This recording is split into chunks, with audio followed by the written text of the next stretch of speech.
Hey guys, it's Lauren. How are you doing? Today is March the 4th, 2024, and I want to do a video about how to show kindness to people on the autism spectrum. One thing that has always triggered or caused me potential meltdowns is when someone hurt my feelings in any way.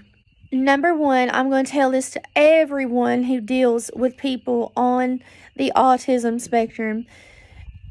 Always treat them with respect and try your best to understand how their mind works.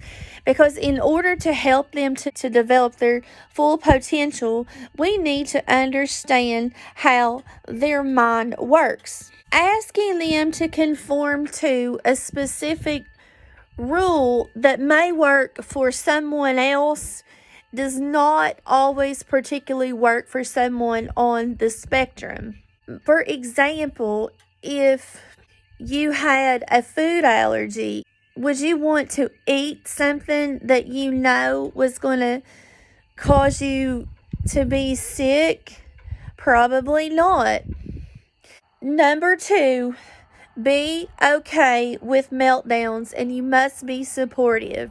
A truly strong person will not punish an autistic child, and they will learn the importance of being calm in dealing with autistic children's meltdowns.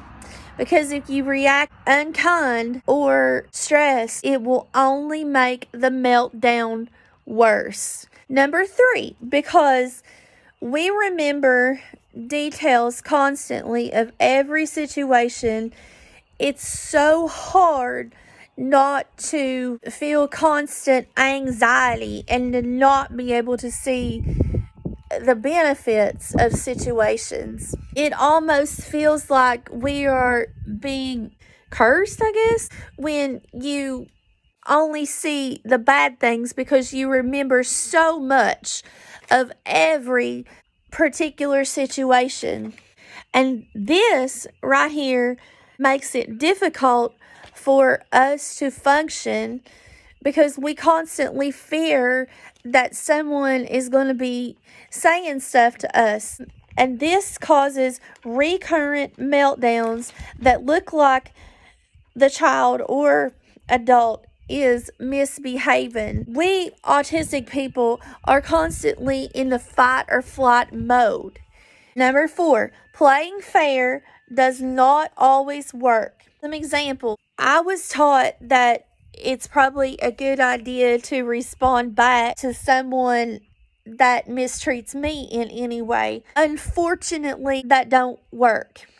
And as Christians, the Bible encourages us to forgive others when they do wrong. This has happened with me. When I have got on people's nerves because I was so constantly worried about stuff, in times past, people have responded unkind to me out of annoyance, and that has really hurt my feelings. So these people on the autism spectrum mean well, and they would never intentionally do anything to hurt another person, and they do their very best to be good people.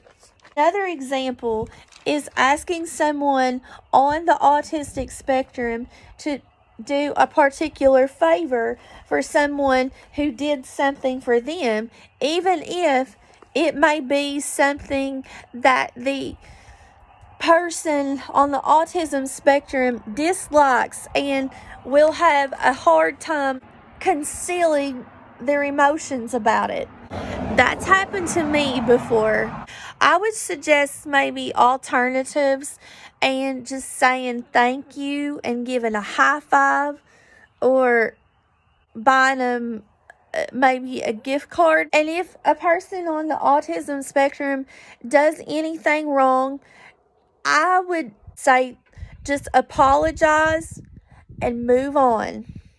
Because I have noticed that with my family and a few others, that people have wanted to constantly reinforce me over a situation, that can get on their nerves. Even if it's not an important situation that you aren't going to regret later on down the road. Also, number 5, any form of bullying or discrimination should not be allowed. One of the worst things that you can do is intentionally mistreat an autistic person, regardless of how old you are. Doesn't matter about your social status or your race or your politics.